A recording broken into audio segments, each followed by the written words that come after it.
My project is 64,000 stones, and it is an invitation to participate in the ancient Jewish tradition of laying stones on graves.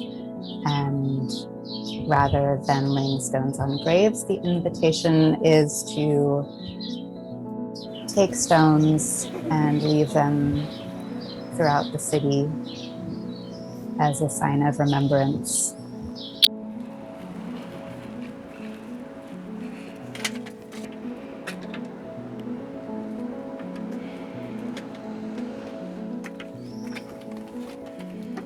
This act sort of reverses the traditional role of the tourist.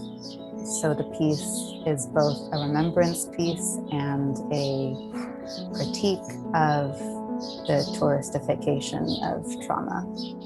I guess the motivation for my project is complicated. It's both a personal motivation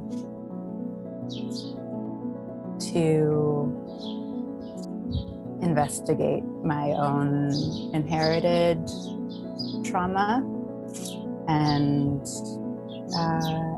then in a very practical sense, this is basically my first public art commission.